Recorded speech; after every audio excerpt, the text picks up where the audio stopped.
अस्सलाम वालेकुम। Hope so आप सब ठीक-ठाक होंगे वालेकुम सलाम। और आप लोगों ने सबने ऑडिट रिपोर्ट बनाई है, जो इस टाइम प्रेज़ेंट हैं क्लास में, उन सब ने बनाई है ऑडिट रिपोर्ट और क्या कहते हैं जो ऑडिट रिपोर्ट आप लोगों ने बनाई है, सब ने बहुत अच्छी एफ़र्ट की है, बहुत अच्छी एफ़र्ट की है एंड जिस तरह से मैंने कहा था, उस तरह से बहरहाल नहीं हुआ। अ आपकी तैयबा का बहुत अच्छा था एज़ कंपैरेटिवली आप सबके, ठीक है? कोशिश उन्होंने की है काफ़ी। फिर जो है जिया का भी बहुत अच्छा था और मेरीन और मतलब तैयबा अपनी मेरीन और जो रिदा है ना और फ़ाइका इन्होंने क्या किया है आपने कि आपने ना टूल्स को यूज़ किया और टूल को ही आपने आगे जो है ना उसी से पीडीएफ जनरेट करके शेयर किया। मैं ये चाह रहा था कि आपने अपनी क्रिएटिव रिपोर्ट बनानी है। देखिए, आपने ये देखना है मैंने जो आपको बेसिकली फैक्टर्स बताए हैं ना, आपने उनको मद्देनज़र रखते हुए ना ऑन पेज और ऑफ पेज में जो चीज़ें हैं वो देखनी है। क्योंकि मैंने आपको वो फैक्टर्स बताए हैं जो इम्पोर्टेंट हैं। Zia let me complete then after that I ask ठीक है? Let me finish first. उसमें पहले आपने ये चीज़ें सारी बतानी है कि जो आपको पता है कि ऑन पेज के कौन-कौन से फैक्टर हैं, यूआरएल स्ट्रक्चर कैसा होना चाहिए, मेटा कैसा होना चाहिए, ठीक है? ऑल टाइम इमेज होना चाहिए, ये सारी चीज़ें। वो अपने माइंड में वो चीज़ रखनी है, उसके अकॉर्डिंग आपने ना टूल्स को यूज़ करना है कि टूल्स में इस पॉइंट के बारे में क्या कह रहा है, इस पॉइंट के बारे में क्या कह रहा है, इस पॉइंट फिर आपने एक रिपोर्ट कंपाइल करनी है, ठीक है? एंड यूज़र को जो मेरा क्लाइंट है, अगर मैं उसको पीडीएफ भी ये वाली टूल से निकाल के डाटा भेज दूँगा, तो वो एक अच्छा इम्पैक्ट क्रिएट नहीं होगा, ठीक है? टूल्स हम यूज़ करते हैं रेफ़रेंस के लिए, ठीक है? ठीक है? तो अभी मैं इंडिविजुअली आप लोगों को जो भी वेबसाइट्स मिली थी, मैं पूछूँगा कि आपने जो वेबसाइट्स की हैं जिनके ऑडिट, उसको मुझे थोड़ा-सा एक्सप्लेन करना है, ठीक है? मैं आपके सामने डॉक्यूमेंट ओपन कर दूँगा। ये मैं डॉक्यूमेंट ओपन करता हूँ। 1 मिनट दीजिएगा मुझे। जी, जी, आपने कुछ कहना था? रिकॉर्डिंग का कहना था बट हो रही है, मैंने देख लिया। हाँ ठीक है। जी, वो थैंक यू। मैं याद रखा था क्योंकि लास्ट टाइम भूल गया था। वो इसी उसमें कि आप लोग जॉइन कर रहे हो, नहीं कर रहे हो। वो मसला जो हो रहा था जॉइनिंग का, इस वज़ह से जो है ना काफ़ी इश्यू आया उसमें। तो जिया, आप एक्सप्लेन करेंगी अपनी जो ऑडिट रिपोर्ट है ना? सबसे पहले आपसे शुरू करूँगा, उसके बाद बाकी सब। देखें, मैं वहाँ से सिर्फ़ ये नहीं है मतलब इसमें कोई मतलब ऐसी चीज़ नहीं होनी चाहिए आपके माइंड में, घबराने की कोई इसमें ज़रूरत नहीं है बिल्कुल, कि आपको नहीं आता, पता नहीं क्या हो जाएगा, कुछ भी नहीं होगा। फर्स्ट टाइम जो आप लोगों ने किया, फर्स्ट टाइम ये भी नहीं होता। ऑनेस्टली स्पीकिंग मैं खुद जब मैं एक्सपर्ट नहीं था मतलब अभी भी ख़ैर अ जब मैं नहीं था बिल्कुल, ठीक है?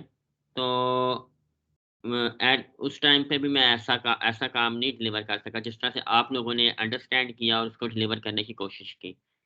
तो मज़ीद इंशाल्लाह ताला बेहतर होगा बाय बाय द टाइम। तो Zia, can you explain your audit report? कि आपने किस तरह से किया पूरा प्रोसेस, होल प्रोसेस आप ज़रा समझाएँगी? किस तरह ओके, से ठीक है। आपने किस तरह से आपने एक वेबसाइट को ऑडिट किया है? एसईओ क्या माइंड था आपका करते हुए? अच्छा, हम लोगों ने पहले वेबसाइट को चेक किया था कि इसमें क्या-क्या इश्यूज़ हैं या क्या ठीक है और क्या गलत है। उसको हमने जो आपने हमें बताए थे कुछ ऐप्स वगैरह थी जिसके थ्रू हम चेक कर सकते हैं कि उसमें क्या चीज़ बैलेंस आउट है और क्या हुँ, नहीं है। तो उसके थ्रू हमने देखा था यूआरएल स्ट्रक्चर जो था वेबसाइट का वो ठीक था, उसमें फिक्सिंग की ज़रूरत नहीं थी। मेटा ठीक टाइटल है। में इम्प्रूवमेंट की ज़रूरत थी, वेबसाइट कौन-सी थी? प्रेफर्ड पर्सनल ऑफ कनाडा, ठीक है, पर्सनल ऑफ कनाडा, हाँ जी। ठीक है। तो मेटा टाइटल जो है उसमें इम्प्रूवमेंट की ज़रूरत थी हाँ, विद रिस्पेक्ट टू जो प्राइमरी या जो कीवर्ड्स थे उसके हवाले से वो इतनी परफेक्ट नहीं थी। उसकी जो मीन्स मेटा उसको टाइटल थोड़ा-सा था वो। इलैबोरेट करेंगे, वेबसाइट को ओपन कर लेता हूँ मैं यहाँ पर, ठीक है? अ,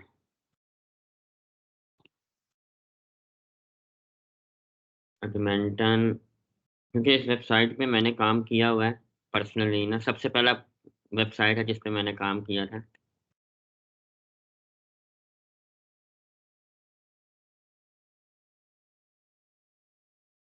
ये वेबसाइट थी जो बैक इन 2000 मतलब 13 में एज़ सोलो, मतलब उससे पहले तो एसईओ मैंने शुरू कर दी थी 2006 में, लेकिन जो सोलो प्रोजेक्ट मेरे पास आया था ना, वो सबसे पहले ये हुँ, वाला था। तो इसके बारे में आपको क्या लगा हुँ। कि इसके मेटा टाइटल क्या है? इसके मेटा मेटा टाइटल टाइटल, हाँ, हुँ, मतलब इसको इम्प्रूवमेंट की ज़रूरत है, लाइक उसमें कीवर्ड्स इतने परफेक्टली यूज़ नहीं किए गए या इतने वो अट्रैक्टिव वे में नहीं है। हुँ, और जो उसकी डिस्क्रिप्शन है, उसको भी फिक्स करने की ज़रूरत है, क्योंकि उसकी डिस्क्रिप्शन जो हमने देखी थी वो इतनी मतलब उस अंडरस्टैंडेबल नहीं थी, रीडेबिलिटी हाँ, उसकी बहुत कम थी। और हुँ, इवन कि उसको गूगल ने एक्सेप्ट भी नहीं किया, उसने कंटेंट में से पिक करके कुछ लाइन्स लिख दी थी, और जो इन्होंने खुद मेटा डिस्क्रिप्शन दी हुई थी वो उसने मतलब फिक्स की ही नहीं है वहाँ मतलब पर। वो उन्होंने जो मेटा डिस्क्रिप्शन लिखी हुई थी वो वीक थी। हाँ जी, बहुत ज़्यादा वीक सही थी। है। ठीक है, अभी इसके अलावा उसने देख लैंग्वेज। लेते हैं उनकी जो मेटा डिस्क्रिप्शन है ना वो कैसी है। क्विकली ना सबका जो है ना व्यू व्यू करेंगे। यही प्रैक्टिकल है हुँ, एक तरह का ऑडिट का, ठीक है? ताकि ये आपको परफेक्ट आ गया तो आपका सारा आगे एसईओ क्लियर्ड है। आप इज़िली एग्ज़ीक्यूट कर सकते हैं। ये बड़ा इम्पोर्टेंट फैक्टर है। सबसे पहले तो आपको ये एनालाइज़ करना है कि आपका जो एसईओ है वो स्ट्रैटेजिकली कैसे बिल्ड होगा। तो ऑन पेज आपका सही। कैसा है, वेबसाइट का पता होगा तो आप अपनी ऑन पेज की स्ट्रैटेजी बिल्ड करोगे। ऑफ पेज कैसा है तो फिर आप ऑफ पेज की स्ट्रैटेजी बिल्ड करोगे। तो अभी जो है ना इसका मेटा टाइटल हम कैसे देखेंगे?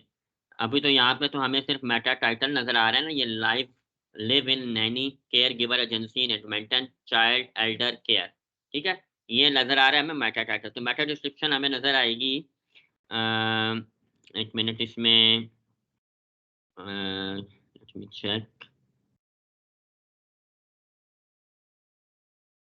इसका सोर्स कोड जो है ना, इंस्पेक्ट में जाएँगे या आप इसका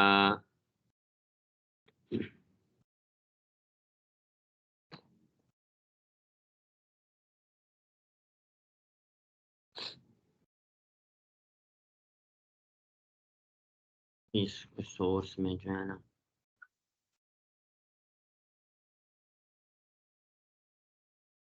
ढूँढना पड़ेगा। वो असल में इसके अंदर कमांड लगती है। वैसे किसी के पास अगर कोई लैपटॉप में लॉगिन है अपने पास, तो उसके अंदर उसने व्यू सोर्स पेज पे जाना है। रिदा आपके पास अब अब्दुल्ला बैठा हुआ है? जी, भाई बैठे हुए हैं। उसको कहो कि ये सोर्स कोड कहाँ से व्यू होता है मैक में? 1 मिनट करती हूँ लो। कमांड बताएँ उसे कि अस्सलाम वालेकुम जी जान भाई। वालेकुम सलाम। अच्छा आप मुझे ना ये कमांड बताओ, source page page view source करना है इस वेबसाइट को। अच्छा, इसको नीचे स्क्रॉल डाउन करें थोड़ा सा। हुँ, ये व्हाइट जगह के ऊपर राइट क्लिक करें, डबल डबल हाँ, फिंगर। ठीक हाँ, है। यहाँ पे। Thank you. ओके। ओके। अच्छा, तो ये इसके व्यू पेज सोर्स में जाना है, बाकी आपको यहाँ पर कंट्रोल एफ करना है और यहाँ पर लिखना है मेटा डिस्क्रिप्शन। डली हुई नहीं है, मेटा डिस्क्रिप्शन नहीं डली हुई। देख लेते हैं ये मेटा कौन-कौन सा डला हुआ है। मेटा डिस्क्रिप्शन ये डली हुई है। Meta name equal to description. ये डिस्क्रिप्शन है, at preferred nannies we know the benefit of one on one care first hand. ये इन्होंने मेथा डाला हुआ था जो गूगल ने डिटेक्ट नहीं किया बकौल जिया के, ठीक है? We offer child care and elder nanny services across Edmonton. मतलब ये बहुत वीक इंग्लिश लिखी हुई है। आपको अगर आप माशाल्लाह सब पढ़े लिखे हैं, ग्रेजुएट हैं, तो ये देखें, at prefer nannies we know the benefit of one on one care first hand. आपको कोई समझ नहीं आ रही कि ये है क्या चीज़ है, ठीक है? और अभी हम देखते हैं कि क्या मेटा सर्च इंजन ने क्या हेडिंग उठाई हुई है, ये देखें। उन्होंने और हेडिंग उठाई हुई है, डिफरेंट हेडिंग उठाई हुई है। ये प्रेफर्ड पर्सन नैनीज जो है, दो पेजेस आ रहे हैं इसके, ठीक है। ये होम पेज के ऊपर आ रही है, experience and reliable care giver agency with over 45 years of experience, ठीक है। उसने वो हेडिंग उठाई ही नहीं है जो इन्होंने प्लेस की है, ठीक है। और वो उठा रहा है अबाउट अस के पेज के ऊपर। तो ये अच्छा वैलिड पॉइंट था। तो आगे एक्सप्लेन करें। आगे इसमें लैंग्वेज टैग था कि हम्म लैंग्वेज टैग इसमें नहीं दिया हुआ, जैसे लैंग्वेज दी हुई होती है कि ये इंग्लिश में है या किसी भी दूसरी लैंग्वेज में है तो वो डिक्लेयर की हुई होती है, तो वहाँ पे हम्म। वो डिक्लेयर नहीं था। फिर अच्छा। हेडर टैग जो होता है, जैसे H1 H2 H3 हमने पढ़े थे, वो नहीं था, वो यूज ही नहीं हुआ हुआ। हेडिंग टैग हम्म जो है उसको इम्प्रूवमेंट की जरूरत थी। कंटेंट जो हम्म। था उसको इम्प्रूवमेंट की जरूरत थी कि उसमें भी हेडिंग नहीं थी प्रॉपरली, और सही है। कीवर्ड जो थे वो भी प्रॉपरली यूज नहीं हुए हुए थे और रिपीट हुए हुए थे बहुत ज्यादा। वो भी हमने चेक हम्म किया था, एक वर्ड जो है वो एक पेज के ऊपर 9 to 10 टाइम्स जो है वो रिपीट हुआ हुआ था, जो इतनी ज्यादा रिपीटिशन भी जो है वो उसको वीक कर देती है कंटेंट को। हम्म तो ये एक पॉइंट था। नेक्स्ट 7 पॉइंट ये था कि इमेज ऑल टेक्स्ट वो ओके था, कैनोनिकल टैग्स भी ओके थे, और SSL था, report XML, site map, analytic configured, ये सब चीजें ठीक थी सही है। ऑन पेज फैक्टर की। फिर टेक्निकल ऑन पेज फैक्टर जो थे उसमें जो स्पीड थी इसकी, वो मोबाइल के ऊपर इम्प्रूवमेंट की जरूरत है काफी ज्यादा, हम्म। क्योंकि मोबाइल पे उसकी स्पीड जो आ रही थी वो 10.8 सेकंड जो थी, और ठीक है। डेस्कटॉप के ऊपर जो उसकी स्पीड थी वो 4.3 थी, वो बेटर थी। लेकिन एवरेज ये स्पीड आपने जो है कैसे वो चेक किया है? 2.5। ये हमने गूगल इनसाइट से चेक किया था, जहाँ से स्पीड चेक जबरदस्त। करते हैं वेबसाइट की। ठीक है। तो 2.5 जो है वो एवरेज लोडेड टाइम है, तो डेस्कटॉप पे बेटर था, बट मोबाइल के ऊपर उसको इम्प्रूवमेंट की जरूरत थी। ठीक है। जी, इसके बाद ऑफ पेज फैक्टर्स थे। डोमेन अथॉरिटी थी वो 23 थी, पेज हम्म अथॉरिटी 7 थी, और बैकलिंक वगैरह 1.3 के थे, जो इसको भी इम्प्रूवमेंट की जरूरत है, ये भी काफी कम थे, ज्यादा होने चाहिए। और हम्म रेफरिंग जो डोमेन थी वो 210 थी। इसका मतलब ये हुआ कि जो बैकलिंक्स हैं वो भी मतलब एक वेबसाइट के ऊपर 2-4 मरतबा या 8-10 मरतबा यूज हुए हैं, क्योंकि रेफरिंग हम्म। टू पेज जो है वो 210 है, कम है काफी। सही है। तो ऑफ पेज जो थे उसको भी काफी इम्प्रूवमेंट की जरूरत है, ऑफ पेज एक्टिविटीज को भी। परफेक्ट है। चलें, ये अच्छी रिपोर्ट बनाई है भाई, बहुत आपने। तो बाकी सब ने भी इसी तरह बनाई है, लेकिन उन्होंने जो है ना, थोड़ा-सा ये किया है कि उन्होंने थोड़ा-सा वक़्त नहीं दिया। इस चीज़ को वक़्त देना है और इसको अपनी क्रिएटिविटी ऐड ऑन करनी है, और डिटेलिंग, जितनी ज़्यादा डिटेल्स और जितनी ज़्यादा सॉलिड पॉइंट्स होंगे ना, ठीक है?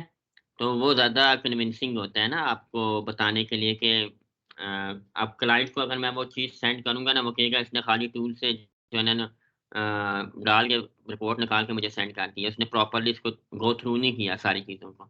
उसमें से कौन-सी चीज़ें आपने लिखनी है, कौन-सी नहीं लिखनी है। क्योंकि मैंने आपको जो ऑन पेज फैक्टर्स बताए हैं, वो सिर्फ़ इम्पोर्टेंट हाइलाइट किए हैं। बाकी जो इतने ज़्यादा इम्पोर्टेंट नहीं है, वो मैंने आपको हाइलाइट नहीं किए।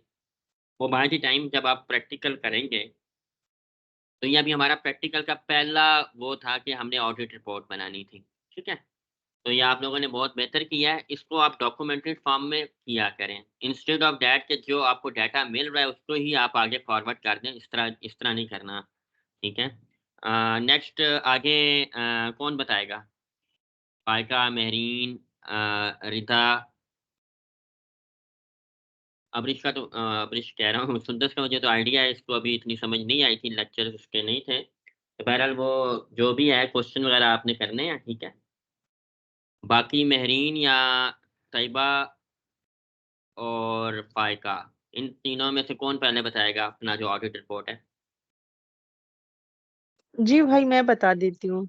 मैं 1 मिनट, आपकी वेबसाइट कौन-सी है? भाई वो 1 मिनट मुझे, भाई तोफ बार थी। टफ बार, ठीक है।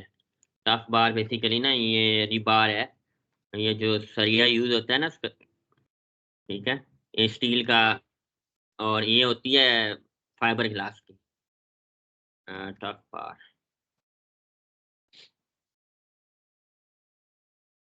ये बहुत बड़ी कंपनी है और इसके इसकी जो मेजर प्रोडक्ट्स हैं ना वो फाइबर ग्लास है।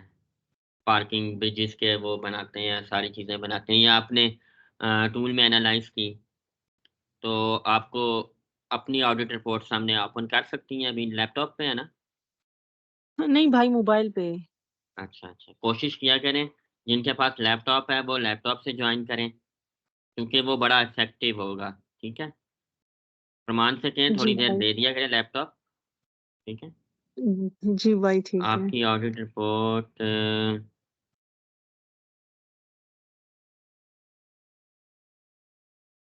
काफ़ी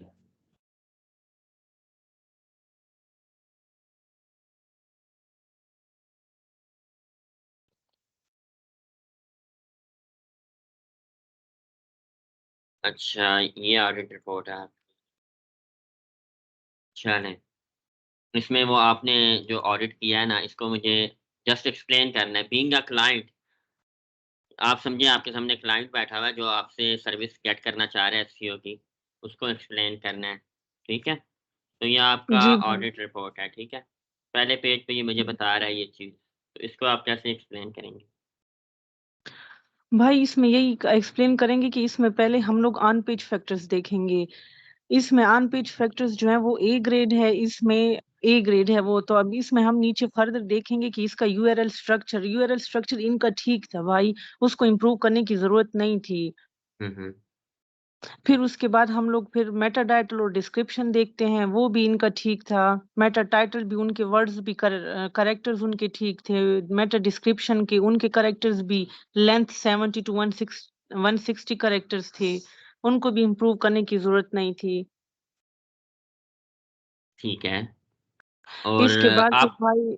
अब ये जी चीज़ जी। आपके पास आई है ना, इसमें देखें जी ये लिखा भाई। हुआ है हेडिंग टैग्स, इसको इसको कैसे फिक्स करेंगे आप? भाई, ये हेडिंग टैग्स इनके वो थे। एक पेज पे प्राइमरी बहुत ज्यादा आ रही थी, हालांकि हम लोग देखते हैं कि प्राइमरी टैग्स एक पेज पे एक होना चाहिए। हुँ। तो जब इनको ये। हाँ, पहले इसकी रिस्ट्रिक्शन नहीं थी, अब जो है ना नई जो अपडेट्स हैं ना उनके अकॉर्डिंग एक ही होना चाहिए, तो पहले नहीं होती थी। तो उसका जो है ना इस वज़ह से इम्पैक्ट है। जी भाई। तो ये एक पेज पे हम just one time primary tag use करते हैं। और इसका क्या मतलब है कीवर्ड कंसिस्टेंसी?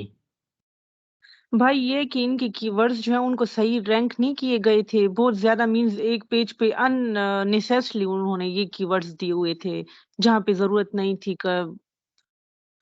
ये बेसिकली ना ये कीवर्ड कंसिस्टेंसी से यहाँ ये मुराद नहीं है। जो आपका एचटीएमएल होता है ना वेबसाइट का, जो आप कंटेंट जहाँ पे आपका प्लेस होता है, वहाँ पे जो जी भाई। आपके वर्ड्स यूज़ हुए हैं, उनका जो रेपुटेशन है उसको मैनेज नहीं किया गया।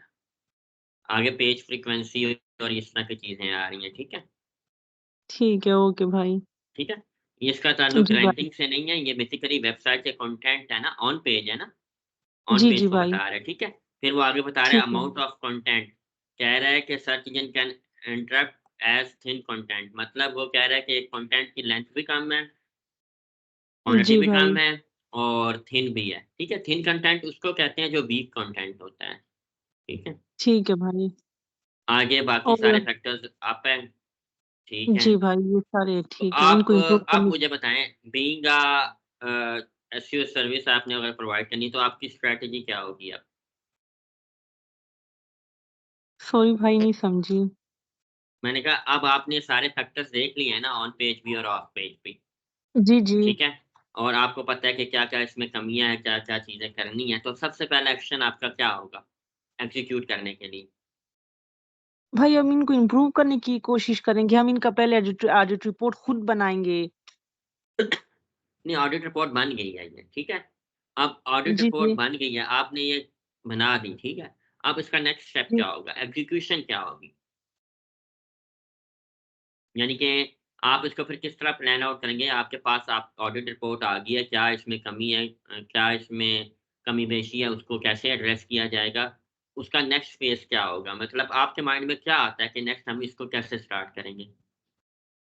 कि भाई इस पे फिर हम लोग वर्किंग करेंगे, फिर जो डेवलपर्स का काम होगा हम उनको असाइन करेंगे, जो फिर कंटेंट का अगर इसमें वीक है तो कंटेंट जो एक्सपर्ट होगा उनको हम कंटेंट का करेंगे, कहेंगे ठीक कि है, इस पर काम करें। तो इस तरह ठीक भाई है, इसको इम्प्रूव करने की कोशिश करेंगे, और जो हम खुद एज एसईओ एक्सपर्ट हम लोग कर सकते हैं तो फिर उस पर हम लोग खुद काम करेंगे। सही है। तो इसको इसको आपने थोड़ा-सा जो है ना और बेहतर करना है, बताने में बताया आपने बिल्कुल ठीक है? इसको ये है कि हम जी भाई स्ट्रैटेजिकली जो बस ये है कि चीज़ें हमने इम्प्लीमेंट करनी है ना जी बस, उसको एक जी भाई स्ट्रैटेजी बनाएँगे, बिल्ड करेंगे, प्लान बनाएँगे कि प्लान में हमने जी क्या-क्या चीज़ें एग्ज़ीक्यूट करनी है। अब हमारे पास सब चीज़ें आ गई हैं, ठीक है? कंटेंट में जी हमने क्या जी करना है, कंटेंट को भी प्लान करना है ना। अब कंटेंट जी राइटर को तो जी नहीं पता कि ये कौन से कीवर्ड टारगेट कर रहे हैं, कौन सी सर्विसेज़ टारगेट कर रहे हैं। फिर कंटेंट का जी प्लानिंग भाई डॉक्यूमेंट बनेगा कि यार इस पेज में ये चीज़ मुझे चाहिए, इस पेज में इस चीज़ को हाइलाइट करना है, ये इस सर्विस का पेज है, इस सर्विस के इतने कीवर्ड्स हमने फाइंड किए हैं, जो हम टारगेट करना जी चाहते हैं, जी तो उनको कंटेंट में नेचुरली आपने यूज़ करना। तो एक डॉक्यूमेंट कंटेंट का बन गया, एक डॉक्यूमेंट टेक्निकल एसईओ का बन गया, जो हम डेवलपर को सेंड करेंगे, उसमें सारी चीज़ें जी मेंशन जी कर रहे होंगे। मतलब ये ना प्रॉपर्ली एक पहले स्ट्रैटेजिकली प्लान बनाना है और उसके बाद जी आपने वो चीज़ें जो है डॉक्यूमेंट्स स्पेसिफिक डिपार्टमेंट्स को असाइन कर देने हैं और जो खुद करने वाला काम है, वो खुद अपने आप को असाइन करना है कि ये चीज़ें मैंने एग्ज़ीक्यूट करनी है ड्यूरिंग दिस प्रोसेस। तो फिर आगे फर्दर ठीक है चीज़ें भाई चलेंगी, ठीक है? बताया आपने ठीक है बिल्कुल भाई ठीक है, बस लेकिन थोड़ा-सा ना भाई असल में ये दूसरों बस के फर्स्ट लिए टाइम था, पहले तो बिल्कुल कुछ समझ नहीं आ रही थी देखें क्योंकि सब क्लास मिस हो गई पोस्ट थी, लेकिन देखें मैंने भी तो इंशाल्लाह जब भाई काम नेक्स्ट शुरू टाइम। किया फर्स्ट टाइम ही हुआ था और इंशाल्लाह ताला आप लोग बहुत अच्छा जा रहे हो। ये मैं जो ना बड़ा हैरान भी हूँ कि फर्स्ट टाइम मुझे ऐसे जो है ना स्टूडेंट मिले हैं जो इमीडिएटली चीज़ों को गेट कर रहे हैं और रिस्पॉन्ड कर रहे हैं, तो ये बहुत अच्छी बात है। तो बस बाकी भाई आपकी मेहनत फ़ायका है, इंशाल्लाह आप ट्राई बताएँगे करेंगे। थोड़ा-सा अपनी रिपोर्ट के बारे में बताएँ, फिर मैं तैयब आपी के पास जाता हूँ। आपकी भी डॉक्यूमेंट इसी तरह की है। क्या? ऑडिट रिपोर्ट जो आपने बनाई है उसका डॉक्यूमेंट इसी तरह ही है ना आपका भी? नहीं, मैंने तो खुद आपको लिख के वो सेंड की थी, मतलब ऐसी तो नहीं थी। अच्छा, 1 मिनट आपका डॉक्यूमेंट खोल लेते हैं।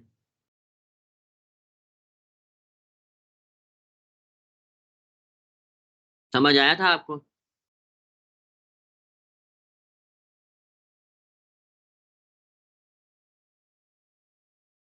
हाँ, हाँ, तो आपने स ठीक है। अब आप एक्सप्लेन करें।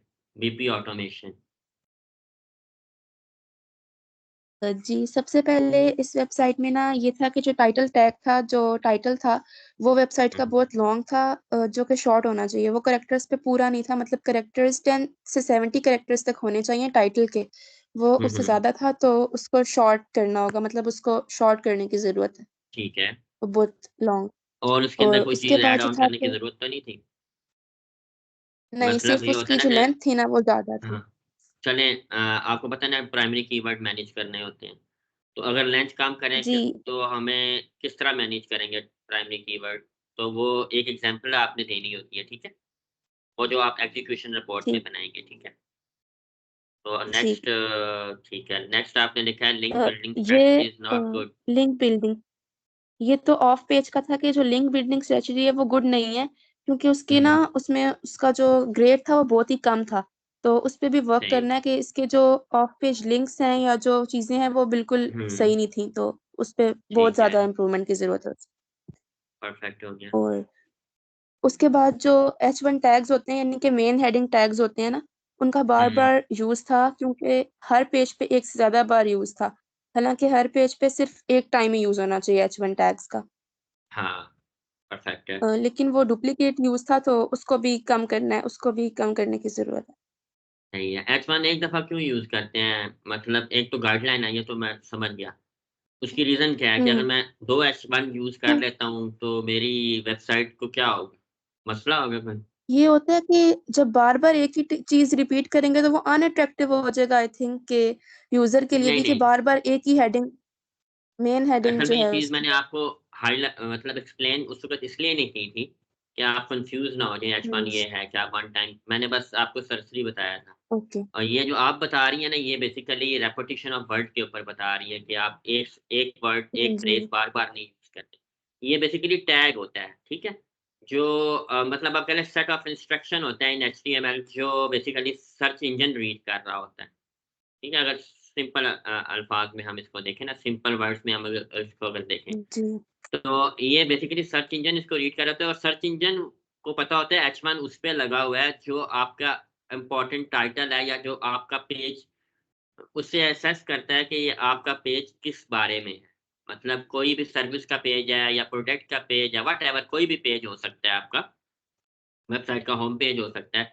तो H1 हमेशा उस फ्रेज़ के ऊपर लगाया जाता है या उस सेंटेंस के ऊपर या उस हेडिंग के ऊपर लगाया जाता है जो पेज की मेन हेडिंग होती है। ठीक है? अब अगर मैं ओके 2 दफ़ा H1 यूज़ कर दूँगा, तो सर्च इंजन जो है ना, वेटेज जो है ना, वो डिस्ट्रीब्यूट कर देगा। यानी कि आधी वेटेज जो है एक H1 को दे देगा, आधी वेटेज दूसरे H1 को दे देगा। तो वो प्रॉपर्ली जो आपसे कीवर्ड टारगेट करना है H1 में, वो हिट नहीं हो पाएगा उस तरह से। ठीक है? क्योंकि वेटेज उसकी हाफ़ हो जाएगी। तो इसलिए हम क्या करते हैं कि एक एक ही H1 यूज़ करते हैं। ठीक है? ये रीज़न है। जी ठीक है ये समझ आ गई ना? अब आगे, जी the volume of text of content is not up to the uh, mark. इसको थोड़ा-सा एक्सप्लेन करें। नहीं इससे ऊपर एक और पॉइंट अच्छा चलिए हाँ, हाँ, ऊपर वाला भी बता दो। हाँ, कि जो मेन कीवर्ड्स है ना वो इम्पोर्टेंट एचटीएमएल टैग्स में यूज नहीं हुए हुए यानी कि जो यूजर के लिए गाइड होती है ना एचटीएमएल टैग कंटेंट में जो है कीवर्ड्स यूज नहीं हुए मतलब कुछ स्पेसिफिक कीवर्ड्स हैं उनका यूज नहीं है तो उस पे इम्प्रूव करना चाहिए कि कीवर्ड्स यूज करने हैं इम्पोर्टेंट टैग्स में हुँ। आपने इसको एचटीएमएल और साइट मैप के साथ मिक्स नहीं करना, ठीक है? आप ना अच्छा एचटीएमएल साइट ठीक मैप है के ठीक साथ मिक्स कर रही हो, ठीक है? ये वो सिंपली अलग है आपके वो अच्छा आपके कीवर्ड ऐड होने चाहिए, ठीक है ना?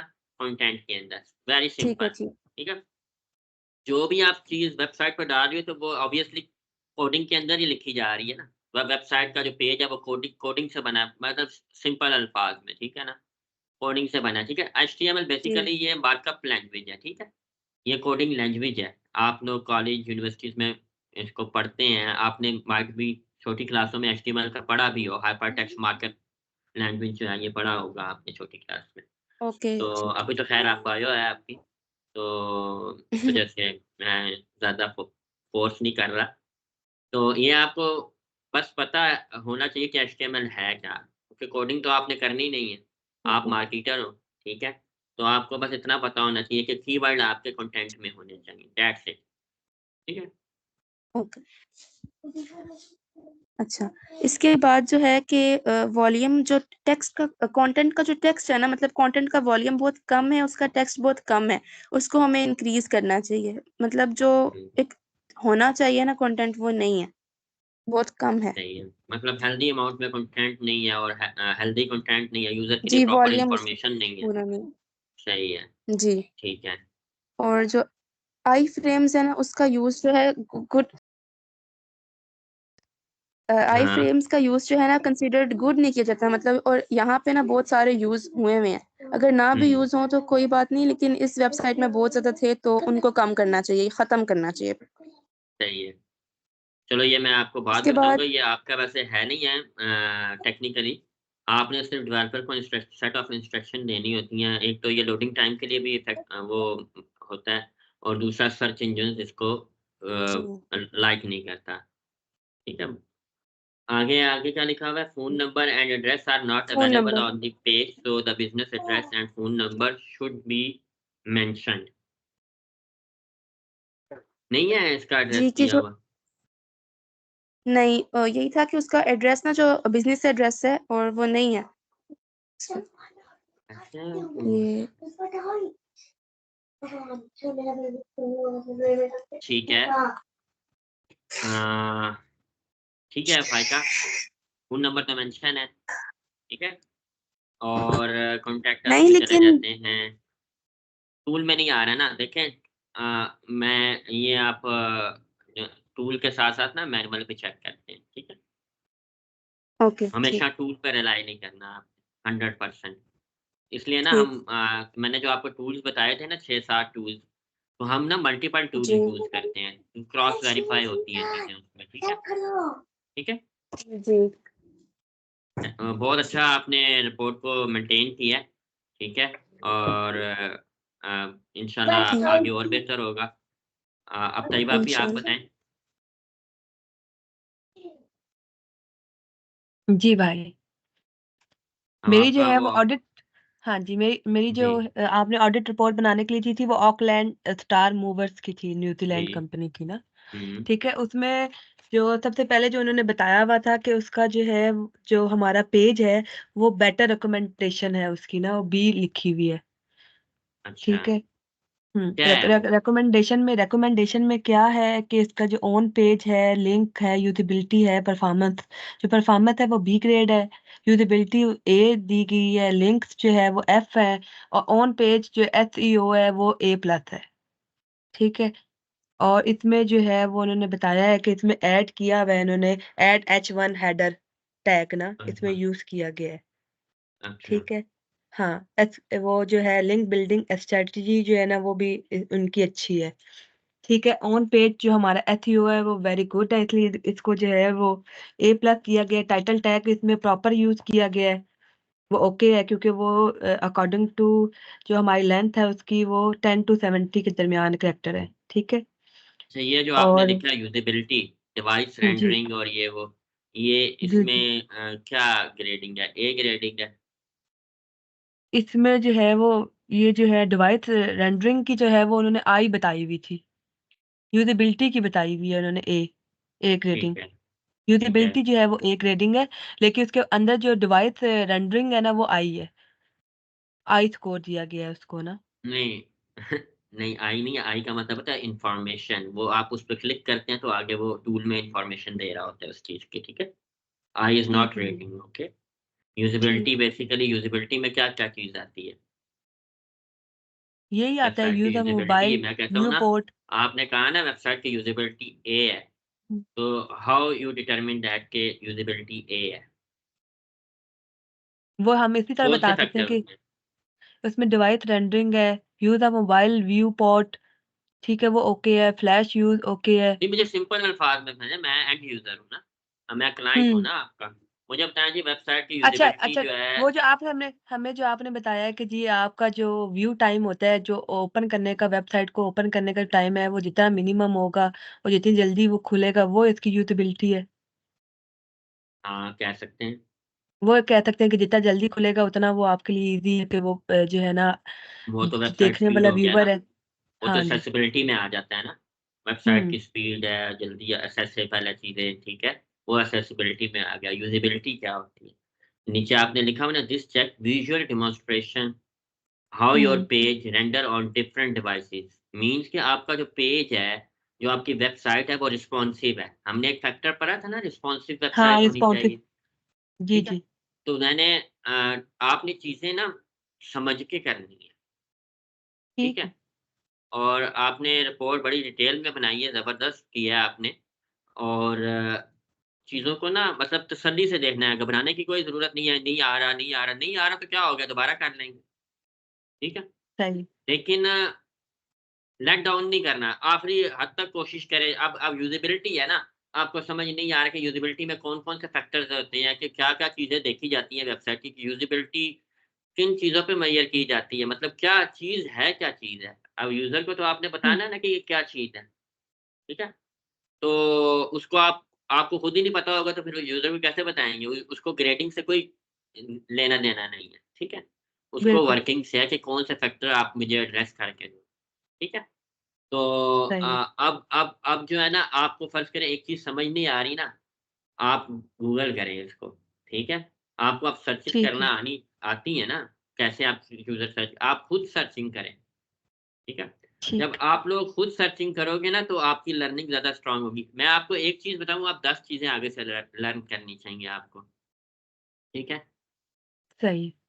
तो आप टॉपिक तक स्टे ना रहा करें। आपने अगर एक टॉपिक आज किया है ना, तो उसको आपको जो 4 डेज़ मिलते हैं ना वीक में, उसमें आप उस पूरे 3 डेज़ के जो चीज़ें हैं ना, उनको आप रिसर्च करें, उनको देखें, उनको मज़ीद बेहतर करें, उनको अंडरस्टैंड करें, तो आपको 1 महीना भी नहीं लगना ये सारी चीज़ें कवर होने में, ठीक है? वरना तो बहुत देर लग जाएगी, ठीक है? सही। हुँ। बाकी आपने सबने बहुत अच्छा रिपोर्ट बनाई है, सबसे अच्छी जिया की थी, ठीक है? आज जो है ना क्या कहते हैं अच्छा एक और चीज़ वो मैं ये आपसे पूछना चाहूँगा, जो आपने सबने रिपोर्ट्स में लिखा हुआ है कैनोनिकल टैग, ये क्या होता है? अ, सुंदर साहब ने हैंड रेज़ किया हुआ था, आपने कोई क्वेश्चन है आपका कोई?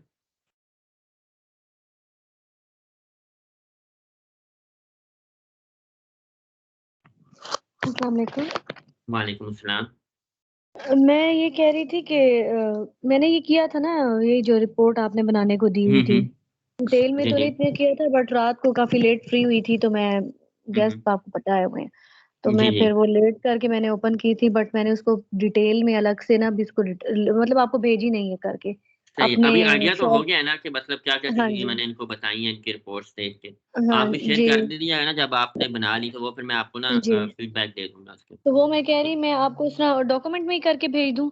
हाँ, क्योंकि अच्छी वो तरह मैंने अपने डॉक्यूमेंट पास में आज तक तो स्क्रीनशॉट्स लेती रही हूँ ताकि मेरे माइंड में रहे ना, बिल्कुल तो आप फिर मैंने स्क्रीनशॉट ले लें, आप नोटबुक के ऊपर मतलब लिख लें अपने पॉइंट्स जो आपने बनाए हैं उसको जैसे ये अभी हाँ, तैयबा आपी ने जी, शेयर ये किया जो मैंने या इन सबकी फाइका सुनी ने। है, इन सारों ने जो पॉइंट्स बताए वो सब मैंने लिखे हुए हैं। मेरे पास इस परफेक्ट। वक़्त रिटन है, मतलब बट आपको मैंने समझ उसको आ गई कन्वर्ट है नहीं ना, किया हुआ। वो जो जी, लास्ट जी। में मिस भी हुआ था, ये परफेक्ट जी, हो गया। ठीक है? जी, जी। आज मैं आपको थोड़ा-सा ऑफ पेज के ऊपर थोड़ा-सा और ब्रीफ करूँगा टूल्स के सही। हवाले से भी सबको। तो उससे जी। पहले मैं एक ऑन पेज का फैक्टर का मैंने क्वेश्चन किया था। जी, जिया?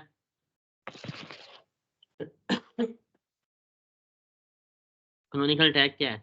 हाँ, अच्छा कैनोनिकल टैग जो है वो डबल टैग होते हैं। यूआरएल के साथ अटैच होता है। जैसे अगर हम कोई वेबसाइट ओपन करते हैं www.abc.com कुछ भी वेबसाइट अगर हो, वो हम www स्टार्ट से हटा के भी अगर हम सर्च करते हैं तो आती वही वाली है। हुँ, तो इस चीज़ की क्लेरिफिकेशन करने के लिए किया जाता है कि डबल टैग इस तरह लगाया जाता है कि एग्ज़ैक्ट वही वेबसाइट ओपन हो जो हमें चाहिए। हुँ। और ये टैग यूज़र के लिए नहीं होता, ये एसईओ के लिए होता है कि हमें हाँ, नज़र हाँ, नहीं हाँ, आता हाँ। बट सर्च इंजन के लिए होता है, ठीक है? हाँ, सर्च इंजन के लिए और होता है। एसईओ के लिए यही होता है। सर्च इंजन आपने हाँ, परफेक्ट टर्म्स यूज़ करनी है। अब सर्च इंजन ठीक है, ऑप्टिमाइज़ेशन और सर्च इंजन में थोड़ा-सा फ़र्क आ जाता है। होता तो ये भी ठीक है। ऑप्टिमाइज़ेशन के टास्क में है। कैनोनिकल हुँ, टैग बेसिकली चलें इसमें थोड़ा-सा मसला है। कैनोनिकल टैग बेसिकली हम इसलिए यूज़ करते हैं कि सर्च इंजन को बताने के लिए कि ये हमारा ओरिजिनल पेज है और ये हमारी कॉपी है। सम टाइम आप पेजेज़ बनाते हो वेबसाइट के, तो डुप्लिकेट पेजेज़ बनाने पड़ते हैं आपको, ठीक है? या जैसे जिया ने एग्ज़ाम्पल दी www.abc.com और abc.com दोनों सिमिलर यूआरएल है, बट सर्च इंजन की आई में ये डिफरेंट यूआरएल्स हैं, ठीक है? जैसे मैं मिसाल देता हूँ, जैसे अभी जिया ने ये एग्ज़ाम्पल दिया ना, मैं ये वेबसाइट ओपन करता हूँ www.toughbar.com तो ये बगैर www के ओपन हुई है, ठीक है? मतलब दोनों कैनोनिकल टैग लगने की वजह से ये टफ बार इस तरह ओपन हुई है। दोनों तरह ओपन हो सकती है, ठीक है? लेकिन सर्च इंजन को तो ये 2 सेपरेट यूआरएल नज़र आ रहे होते हैं। हमें तो सिर्फ़ एक ही नज़र आ रहा है ना, सर्च इंजन को www के साथ भी नज़र आ रहा है, ठीक है? तो हम क्या करते हैं, कैनोनिकल टैग लगाते हैं, उससे कहते हैं कि ये ओरिजिनल है और वो उसकी कॉपी है। ठीक है? तो जो इसको हमने ओरिजिनल यूआरएल बनाना पड़ता है, उसको हम ओरिजिनल का टैग दे देते हैं और जिसको हमने कॉपी का देना होता है, उसे कॉपी का टैग दे देते हैं। ठीक है? डबल टैग नहीं बोलते हैं, टैग बोलना है सिर्फ़ आपने, ठीक है? डबल पेजेज़ जो होते हैं, इसमें एक कॉपी होता है और एक ओरिजिनल होता है। ओरिजिनल के ऊपर हम कहते हैं कि ये हमारा ओरिजिनल है और ये उसकी कॉपी है। जैसे कुछ साल पहले जो है ना, अभी भी बनती है, मोबाइल के लिए सेपरेट वेबसाइट्स बनती थी, तो उसके ऊपर कैनोनिकल टैग लगाना होता था कि ये जो है ना मतलब यहाँ आपके जो मोबाइल के लिए जो पेजेज़ की स्पीड को इंक्रीज़ करने के लिए एक ऐप यूज़ किया जाता है एएमपी, तो उसके ऊपर भी कैनोनिकल टैग लगाते हैं ताकि जो पेरेंट डोमेन है ना या पेरेंट यूआरएल है या पेरेंट एड्रेस है वेबसाइट का जो, वो डिफरेंट ना हो। तो उसको ये बताते हैं कि ये हमारा ओरिजिनल कंटेंट है और ये हमारा उसकी कॉपी है। ठीक है? अब मोबाइल का यही यूआरएल होगा तो वो m.toughbar.com होगा, लेकिन होगा तो यही पेज ना। कंटेंट भी सेम होगा, पेजेज़ भी सेम होंगे, सब कुछ यही होगा। तो उसमें फिर ना हम पेरेंट वाले का उसको कह देते हैं ओरिजिनल कॉपी और दूसरे को कह देते हैं डुप्लीकेट, ठीक है? तो ये इसलिए लगाते हैं ताकि गूगल जो है ना इसको डिफरेंट कंसीडर ना करे, ठीक है? और ये डेवलपर लगाते हैं जब वेबसाइट बन रही होती है उसी वक़्त लगा देते हैं। अगर और सम टाइम मिस होने की वजह से जो इश्यू आ रहे होते हैं फिर आपने इंस्ट्रक्शन देनी है। जैसे आप सबकी रिपोर्ट में कैनोनिकल टैग जो है ना ओके आया है। अगर ओके नहीं आ रहा तो इट्स मीन कि आपने उसको फिक्स करवाना है। ये बड़ा इंपॉर्टेंट फैक्टर है, ये लाज़मी फिक्स होना चाहिए, ठीक है? Anything else? किसी का कोई क्वेश्चन? एक और चीज़ मुझे पूछनी है, वो ये कि आई थिंक मेहरीन की उस रिपोर्ट में था, जैसे H2, H3 और आगे नंबरिंग हुई हुई थी 3, 4, 5 इस तरह से कुछ। तो H1 तो एक ही होता है, बाकी के लिए ये कितने होने चाहिए? वो ये नंबर से कि बाकी एक के लिए पेज कोई के लिमिट नहीं है, कोई ख़ास लिमिट नहीं है। सिर्फ़ तो ये H1 के किस चीज़ लिए को रिप्रेजेंट कर रहा है कि ये ठीक है या नहीं ठीक है? या कितने H1 जो है होने ना चाहिए? हाँ, H1 जो वो ये बता रहा होता है कि आपके वो जो टूल है ना ये बता रहा होता है कि हेडिंग टैग्स कहाँ-कहाँ पे यूज़ हुआ हुआ है और कौन-कौन से हेडिंग टैग्स कितनी बार यूज़ हुआ हुआ है, ठीक है? तो एक तो टूल से हमें ये भी आइडिया होता है कि H2 जो है ना हमारा सेकेंडरी हेडिंग होती है, वो भी इम्पोर्टेंट होती है। उसमें हमारे कौन से कीवर्ड्स आ रहे हैं, तो वो आपको टूल बता रहा होता है कि H2 कहाँ-कहाँ पर लगा है, तो आप इज़िली डिटरमिन कर सकते हैं कि H2 सही जगह पे लगा हुआ है कि नहीं लगा हुआ, ठीक है? और H1 जो है वो एक होना चाहिए, बाकियों के ऊपर इतनी रिस्ट्रिक्शन नहीं है, वो जितने मर्ज़ी आप यूज़ करें अकॉर्डिंग टू दी नीड वो नहीं, आप मेरे यूज़ कर पूछने सकते का मतलब ये है कि उससे हमें क्या रिप्रेजेंट करते हैं कि ये ठीक है या नहीं ठीक है? फ़र्ज़ करें अगर H2 3 लिखे हुए हैं, H3 जो है वो 5 लिखे हुए हैं, तो हमें कैसे पता चलेगा कितने होने चाहिए तो ठीक है? मैंने आपको बताया ना H2, H3 का कोई लिमिट नहीं है, कम भी हो तो चलता है, ज़्यादा भी हो तो चलता है, इट्स ओके। ओके, बट अच्छी ठीक है। जो बेसिकली सब हेडिंग्स होती है ना, मेन एक हेडिंग होती है, सब हेडिंग आप यूज़ कर रहे हो तो ऑब्वियसली वो भी आपके सेकेंडरी कीवर्ड कवर कर रही हो। तो वहाँ से आपको ये आइडिया होगा कि टूल आपको ये हेल्प कर देता है कि जो H2 है ना, वो आपके सामने आ रहे होते हैं कि कौन-कौन से फ्रेजेज़ के ऊपर H2 लगा हुआ है। ठीक है? वो आप आइडेंटिफ़ाई कर लेते हो वहाँ से कि राइट प्लेस पे है, प्रॉपर्ली यूज़ किया है या नहीं किया। लेकिन H2 और H3 की कोई स्पेसिफ़िक लिमिट और रिस्ट्रिक्शन नहीं है कि कितने नंबर ऑफ H2, H3 आप यूज़ कर सकते हो। वो अकॉर्डिंग टू द नीड आप यूज़ कर सकते हो। ठीक है? लेकिन H1 आपका जो प्राइमरी टाइटल आपकी पेज है, वो एक ही H1 होना चाहिए। सिर्फ़ H1 के ऊपर रिस्ट्रिक्शन है, जो आपकी मेजर हेडिंग है। ठीक है? ठीक है। और किसी का कोई क्वेश्चन?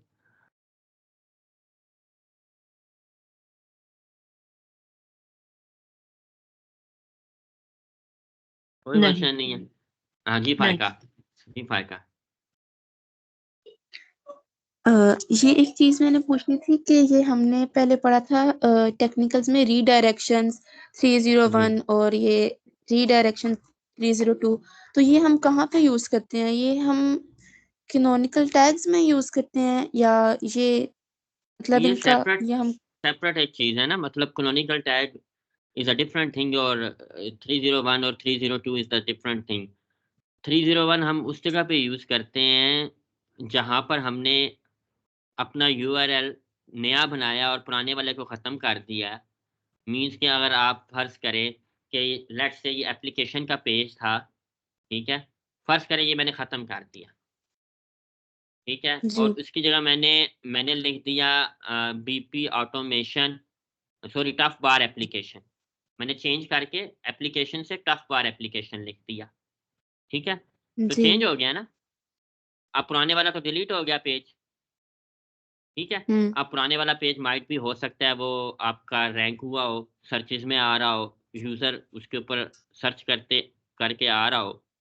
तो क्या करते हैं कि हम उसको रीडायरेक्ट कर देते हैं न्यू वन पे। आपने जो नया पेज बनाया ना टफ बार एप्लीकेशन के नाम से, पुराने वाले को नए वाले पे रीडायरेक्ट कर देते हैं। फॉर एग्ज़ाम्पल अगर मैं पुराने वाला पेज ओपन कोई यूज़र आता है और पुराने वाले पेज पे गूगल के ऊपर रिज़ल्ट आ रहा है जी वो पुराने वाला पेज वहाँ पे डिस्प्ले हो रहा है। अब यूज़र उस पे क्लिक करेगा, तो वो क्या होगा ऑटोमैटिकली जब हमने 301 लगाया होगा तो वो न्यू वाले पेज पे आपको ले जाएगा। अगर हमने नहीं लगाया होगा तो वो फिर ब्रोकन या 404 पेज पे ले जाएगा कि आपका पेज जो है ना, इस पे कोई चीज़ मतलब एग्जिस्ट नहीं करता, पेज एग्जिस्ट ही नहीं करता और वो ब्रोकन यूआरएल हो जाता है। तो यूज़र को सेफ रखने जी के लिए, अपनी रैंकिंग को सेफ रखने के लिए हम रिडायरेक्शन यूज़ करते हैं सम टाइम, जब हम अपना पेज का यूआरएल चेंज करते हैं या व्हाटएवर जो भी हमें ज़रूरत होती है उसकी अकॉर्डिंगली करते हैं, ठीक है? जी और 302 302 जो है वो टेम्परेरी होता है, 301 परमानेंट है, सेम सिनेरियो है, ठीक है? ओके 302 टेम्परेरी है। टेम्परेरी मीन्स कि लेट्स से आप वेबसाइट पे कोई मेंटेनेंस का वर्क चल रहा है, तो टेम्परेरी तौर पे आप एक पेज लोड करवा देते हो जब यूज़र आपकी वेबसाइट ओपन करता है। जैसे आप में अक्सर जो रिज़ल्ट आ रहा होता है तो वेबसाइट टेम्परेरी डाउन या अंडर मेंटेनेंस, या रिज़ल्ट अपलोड हो रहा है जी, वो नोटिस आया होता है, आगे कोई चीज़ नहीं आ रही होती। तो इस वजह से भी होता है, ठीक है? तो वो 302 यूज़ करके एक पेज पे यूज़र को रीडायरेक्ट करवा देते हैं ताकि वो बाउंस बैक ना हो, उसको पता हो कि वेबसाइट पे मेंटेनेंस का काम चल रहा है या किसी चीज़ की अपडेशन हो रही है, व्हाटएवर जो भी हो रहा है, तो वो उसके ऊपर पॉप अप करवा देते हैं ताकि यूज़र आपका आपके मतलब एंगेज रहे, मीन्स कि वो दोबारा विज़िट करे। जी, आप कोई जी क्वेश्चन ठीक आपका है इसके ऊपर? क्लियर है ना? नहीं नहीं वो मैं कंफ्यूज जी जी ठीक है। और इसके अलावा 301, 302 हो गया, और कुछ?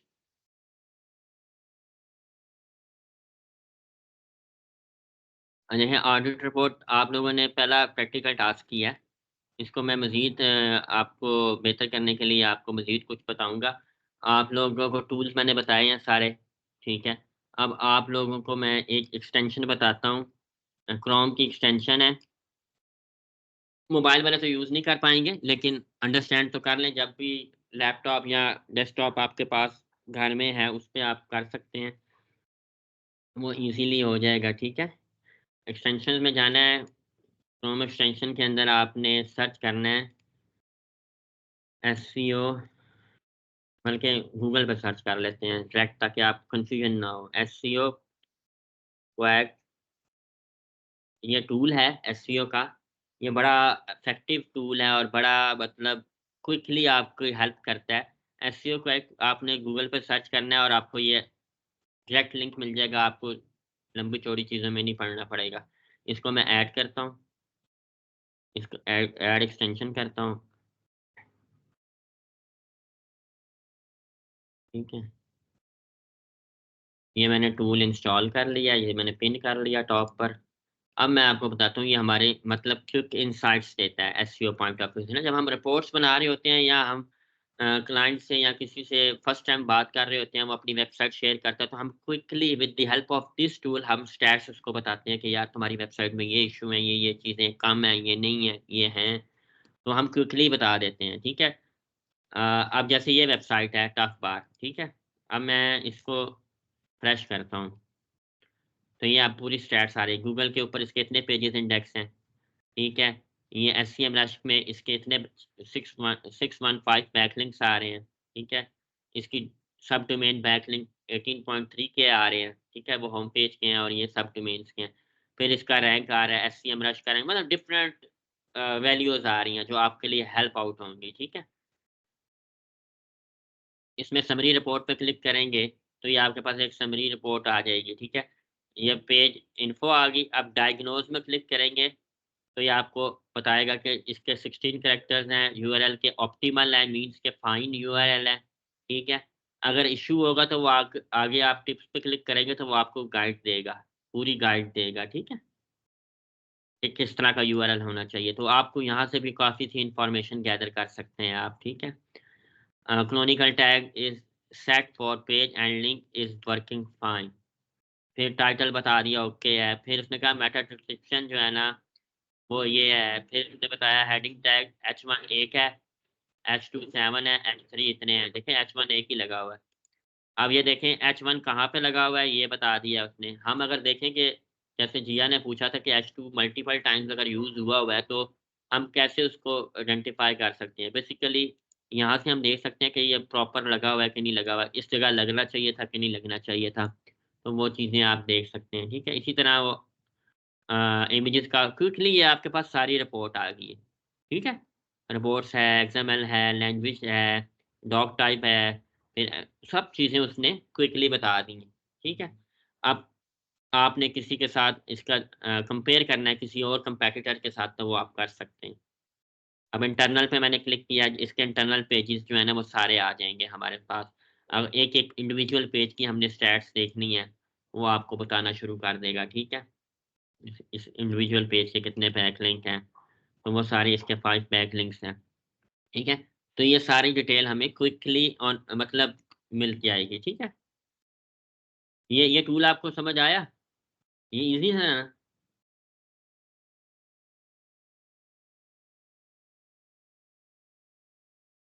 बोलते क्यों नहीं?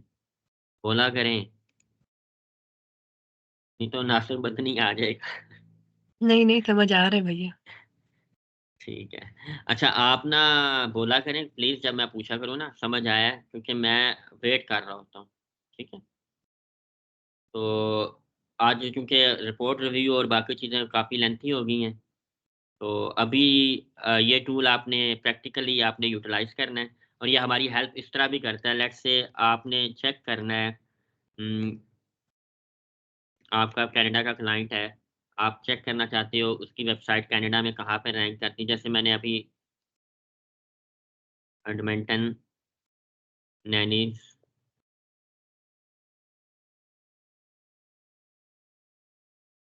ये आ रही है 7th नंबर पर, ठीक है? ये नंबरिंग भी साथ आ रही है, ठीक है? विद द ठीक हेल्प है। ऑफ वो जो हमने टूल यूज़ किया, हर वेबसाइट के नीचे इनसाइट्स आ रही हैं, जो आप देख सकते हैं क्विकली, ठीक है? तो ये आपकी नंबरिंग भी कर देता है कि आपकी वेबसाइट कौन से पेज पे, कौन से नंबर पे आ रही है, ठीक है? तो ये था और अब मैं आपको थोड़ा-सा ओवरव्यू दूँगा उसके ऊपर ऑफ पेज एक्टिविटीज़ के ऊपर, ठीक है? ऑफ पेज एक्टिविटीज़ के बारे में आपका कोई क्वेश्चन जो लास्ट लेक्चर हुआ था उसके ऊपर?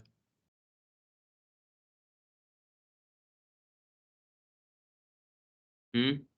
किसी का कोई क्वेश्चन नहीं है? कोई क्वेश्चन नहीं। ठीक है। आप लोगों भाई ने मेरा एक क्वेश्चन देखा है। है कि जो ऑफ पेज की एक्टिविटीज़ हैं, कोई एक्सप्लेन कर सकता है ऑफ पेज क्या होती है और उसकी एक्टिविटीज़ क्या हैं?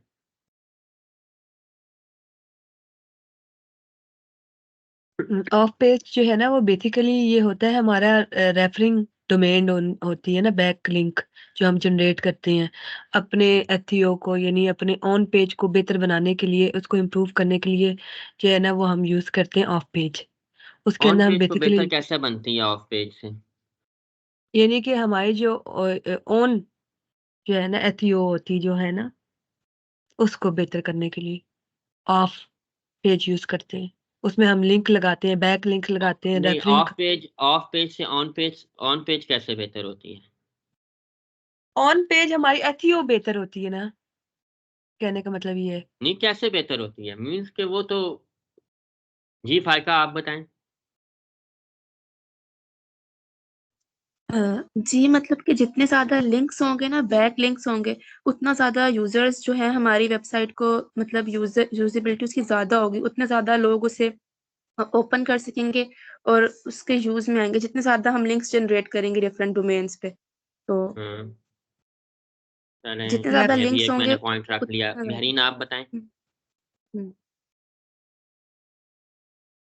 लगता है 2 दिन और इसके ऊपर हमारा होगा और थर्ड डे में इंशाल्लाह ताला आपको कहाँ-कहाँ आप ये सर्विस डिलीवर कर सकते हैं वो प्लेटफ़ॉर्म आपको बताऊँगा, गाइड करूँगा साथ-साथ, ठीक है?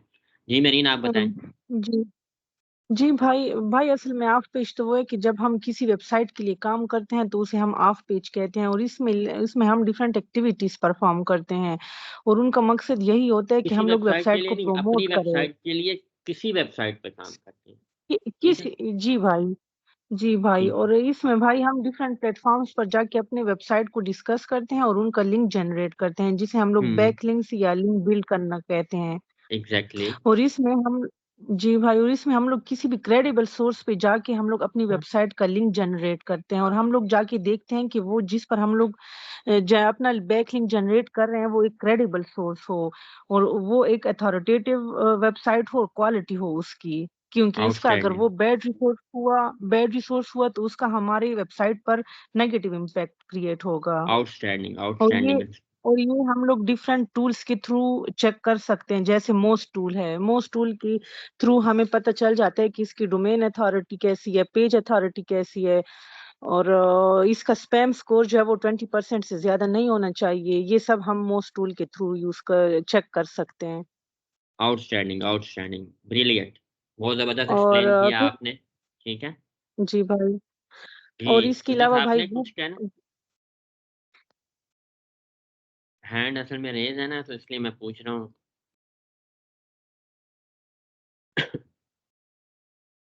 भाई और और एक्सप्लेन किसी? कर दूं, जी जी। और एक्सप्लेन कर दूं आगे या बस? नहीं, मैं अभी क्वेश्चन कर रहा हूँ। ठीक है, फिर मैं ओके भाई, आपको अगर ज़रूरत पड़ी तो आप अच्छा मुझे एक्सप्लेन करेंगे। ठीक है हेलो, ओके जी भाई। जी जी जी। मुझे एक चीज समझ नहीं आई थी कि मेरे उसमें थी ना एक इन लाइन स्टाइल्स था, तो वो क्या है? ये कोडिंग है, होती कोडिंग की है ये। इनलाइन CSS और जावास्क्रिप्ट में और CSS में कोडिंग होती है। इनलाइन जो है ना, बेसिकली सर्च इंजन लाइक नहीं करता। ठीक है, और जिसकी वजह से अच्छा। काफ़ी सी जो, मतलब आप कह लें कि डेवलपमेंट में जो एडवांसमेंट आई है ना, उसमें ये हम्म, चीज़ें अलाउ नहीं है। ठीक है, सही, इसीलिए उसके आगे तो लो डेवलपर के लिए प्रायोरिटी लिखा हुआ गाइडलाइन है। है कि आपने इनलाइन CSS का इस्तेमाल ज़्यादा नहीं करना। ठीक है, सही है। और CSS हो आई गया, फ्रेम। JS हो गया। CSS जो है एक मतलब लैंग्वेज है। ठीक है, जी। और इसी तरह JS जो है, जावास्क्रिप्ट, वो भी एक लैंग्वेज है।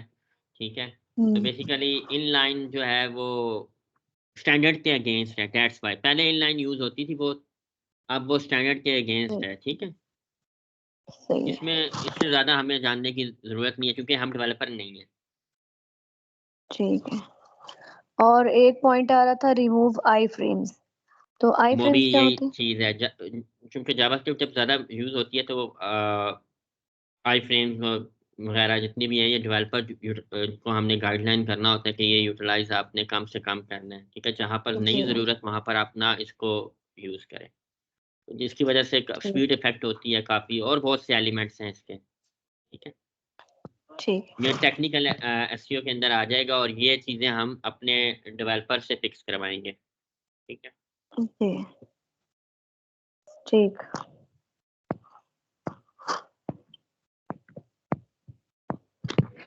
और किसी का कोई क्यूरी या कोई क्वेश्चन?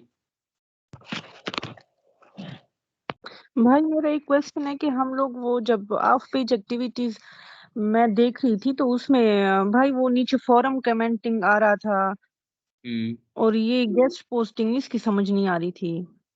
वो तो टेक्निक्स आपको प्रैक्टिकल में आपको 1 बाय 1 परफॉर्म करवाएंगे ना, और जब आप लोग ऑफिस में भी विजिट करेंगे, तो वहाँ पर आप इंशाल्लाह ताला आपको ये सारी चीज़ें पता चल जाएंगी, क्या होती हैं, किस तरह से होती हैं। ओके भाई, ठीक है, ठीक है भाई, ठीक है, ओके। मतलब जितनी भी एक्टिविटीज़ है ना, ये सारी इसमें कंटेंट इन्वॉल्व है। ठीक है, चाहे वो गेस्ट पोस्ट है, चाहे वो ब्लॉगिंग है, चाहे वो आर्टिकल है।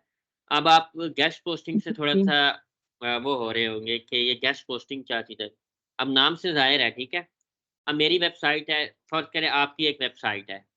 आप ने अपना रिसर्च करती हैं, स्पेसिफ़िक फ़ील्ड के अंदर आपकी रिसर्च है, और आप उससे रिलेटेड आर्टिकल्स वग़ैरह, ब्लॉग्स वग़ैरह लिखती हैं, और वो आपकी वेबसाइट पे पब्लिश हो रहे हैं। ठीक है? मैं हूँ, जी मुझे भाई, ठीक है, जो आर्टिकल पब्लिश करना है वो आपकी निच के रेलेवेंट है। मैं आपसे कॉन्टैक्ट करूँगा कि I want to place my article on your website with my link, with my website link. मैं आपको रिक्वेस्ट करूँगा कि मैंने आपकी वेबसाइट पे अपना ब्लॉग पब्लिश करना है, बट अपनी वेबसाइट के लिंक के साथ करना चाहता हूँ।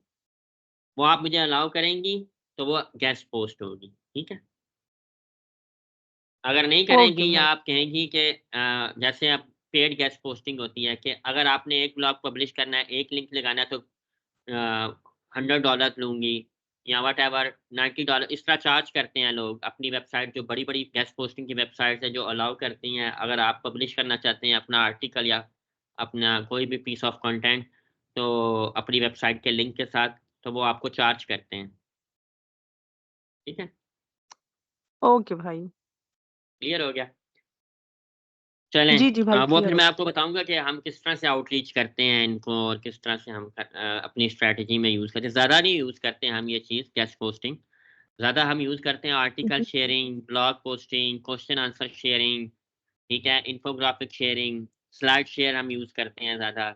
मतलब पावर पॉइंट में स्लाइड बना ली इन्फॉर्मेशन बेस या मार्केटिंग बेस, वो हमने डिफरेंट प्लेटफॉर्म पर जाके सबमिट कर दी अपनी वेबसाइट की इंफॉर्मेशन के साथ, ठीक है, या लोकल जी, जी। साइटेशन या इस तरह की चीज़ें हम करते हैं, ठीक है। ठीक है अब भाई मैं वेलकम। आपको कुछ चीज़ें और बताऊँगा, 2 चीज़ें बताऊँगा, ठीक है। मतलब है एक ही चीज़ है वो ऑफ पेज में। ऑफ पेज हमारा अभी कंप्लीट नहीं है, उसमें अब टेक्निकली आपको प्रैक्टिकली आपको बतानी है चीज़ें, तो वो पॉइंट्स हैं। एक तो पॉइंट है उसमें, अभी 1 मिनट मैं नोटपैड ओपन कर लूँ।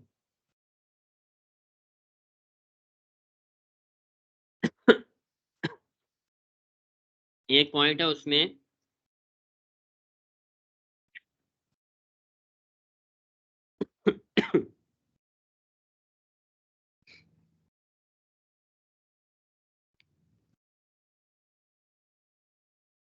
लिंक्स का, जहाँ पे हम बैकलिंक बना रहे हैं ना, जहाँ पे लिंक बिल्ड कर रहे हैं, प्रेफर हमने करना है डू फॉलो को, ठीक है।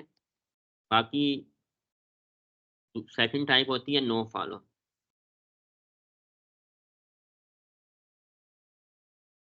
ठीक है। लिंक,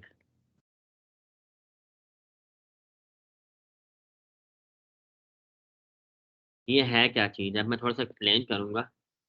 हमने उन वेबसाइट पे अपना यूआरएल प्लेस करना है जो डू फॉलो वेबसाइट्स हैं, और हमने नो फॉलो वेबसाइट्स भी करनी है, ये नहीं कि उसको हम छोड़ देंगे, ठीक है। गूगल को हमने बताना है कि गूगल को ये ना लगे कि यार ये सिर्फ डू फॉलो कर रहे हैं, नो फॉलो कर नहीं रहे, इसका मतलब है ये अपनी वेबसाइट को ज़बरदस्ती रैंक करवाना चाह रहे हैं अनएथिकल वे में। तो हमने तो उसको प्रिटेंड करना है ना कि different people discussing about our website, चाहे वो नो फॉलो प्लेटफॉर्म है या डू फॉलो प्लेटफॉर्म है, ठीक है। तो हमने तो नेचुरली उसको हिट करना है, ठीक है, चीज़ों को। तो डू फॉलो वो वेबसाइट होती है, लेट्स से मेरी वेबसाइट है वो डू फॉलो है, जहाँ पर आप बैकलिंक बना रहे हो, ठीक है। लेट्स से मेरी एक आर्टिकल शेयरिंग की वेबसाइट है, जहाँ पर पूरी दुनिया से लोग अपनी स्पेसिफिक बिजनेस के बारे में आर्टिकल शेयर करते हैं, और मैंने अलाउ किया हुआ है फ्री में शेयर करना, ठीक है। तो मैंने उसको डू फॉलो प्लेटफॉर्म बनाया है। उसका मतलब क्या होता है? डू फॉलो का मतलब होता है कि जहाँ पर आप लिंक बना रहे हो, उस प्लेटफॉर्म की अथॉरिटी आपके प्लेटफॉर्म को पास हो, और आपकी अथॉरिटी उसको मिले, यानी कि जो गिव एंड टेक है ना वो प्रॉपर हो। तो डू फॉलो जो है ना, इन शॉर्ट सिंपल वर्ड, वो अपनी अथॉरिटी को पास होने देता है, नो फॉलो पास नहीं होने देता, ठीक है। और डू फॉलो को गूगल इंडेक्स करता है, क्योंकि क्योंकि वो जब तक वो अलाउ नहीं करेगा फॉलो का, तो वो गूगल तो उसको रैंक नहीं करेगा, उस चीज़ को कंसीडर नहीं करेगा, डेटाबेस में सेव नहीं करेगा। इसी तरह नो फॉलो लिंक जो है, उसमें अथॉरिटी पास नहीं होती, क्योंकि उसने अलाउ नहीं किया। लिंक तो लग गया आपका, लेकिन वो नो फॉलो है, ना गूगल का डेटाबेस में है, ना उस वेबसाइट ने उसको ऑन किया है in terms of sharing authority of the website, ठीक है। ये बात क्लियर होगी? तो हम क्या करते हैं जब भी एक्टिविटीज़ में करते हैं, तो do follow blog sharing website, do follow article sharing website, लेकिन हम नो फॉलो भी करते हैं। वो ज़रूरी है इसलिए कि हमने नेचुरली रहना है, नेचुरली बिल्ड करने हैं। तो हमने इन शॉर्ट डू फॉलो और नो फॉलो दोनों लिंक्स बनाने हैं, ठीक है। तो इस पे कोई क्वेश्चन किसी का?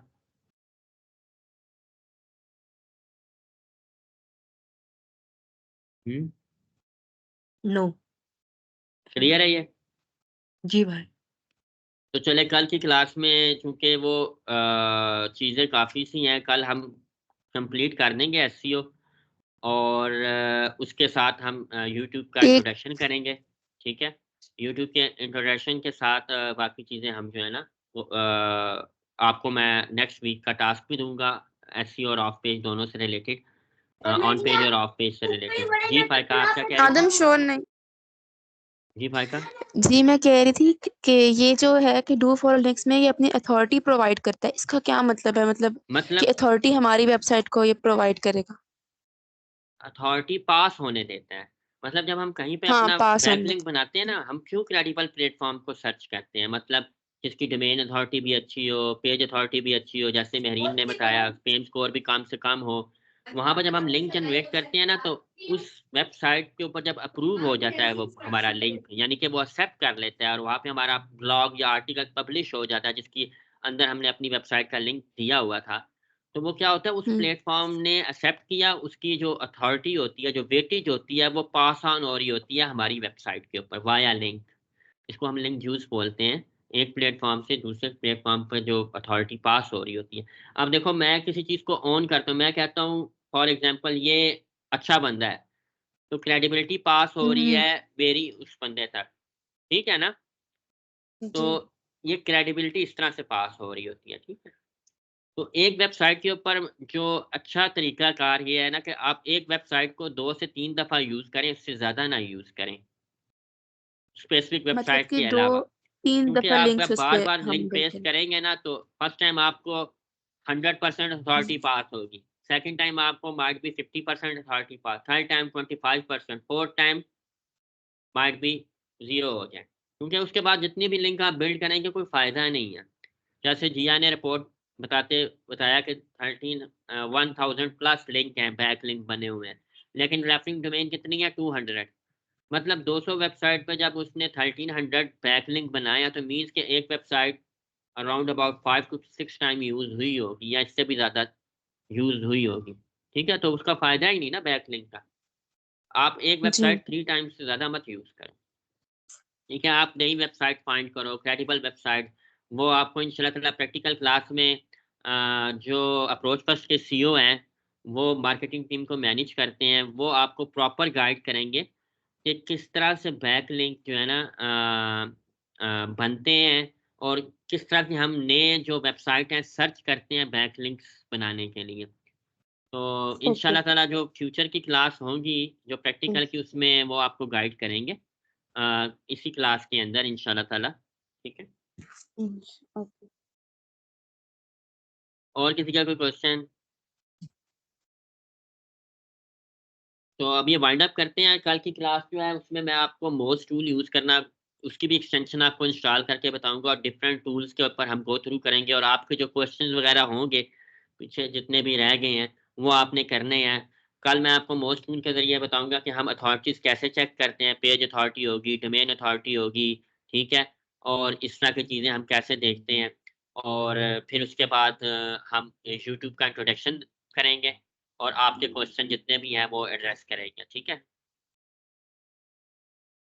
ठीक है, कल ठीक तक है, के लिए अल्लाह हाफ़िज़। ठीक, इंशाल्लाह कल दोबारा जो है ना डिस्कशन को कंटिन्यू करेंगे, ठीक है? इंशाल्लाह। ये मैं अभी रिकॉर्डिंग शेयर भी कर दूँगा और यूट्यूब के ऊपर अपलोड करूँगा क्योंकि वो अनलिस्टेड है, तो मैं यूआरएल शेयर कर दूँगा, ठीक है? वो व्यूएबल नहीं है, ठीक है? सर्च में नहीं आएगा वो। और फिर आप लोगों को बताऊँगा किस तरह से वो जो है ना आप चैनल अपना बनाएँगे और सबसे मैंने चैनल भी बनवाना है। ये कीप इन माइंड, अपना टॉपिक सोच के रखना है आपने। और लॉन्ग टर्म के लिए, ये नहीं है शॉर्ट टर्म के लिए। जो आपका इंटरेस्ट है ना जिस चीज़ में भी, वो आपने अपने माइंड में रखना है। उससे रिलेटेड आपसे मैं वीलॉगिंग करवाऊँगा। मीन्स कि आप in the form of content कर सकती हैं, मतलब रिटन कंटेंट को आप कन्वर्ट कर सकती हैं या अपना कोई भी रिसर्च है उसको यूट्यूब चैनल बनाएँ आप, ठीक है? ठीक है, तो इंशाल्लाह कल फिर आपसे दोबारा डिस्कशन कंटिन्यू होगी। अल्लाह हाफ़िज़। अल्लाह हाफ़िज़। अल्लाह हाफ़िज़।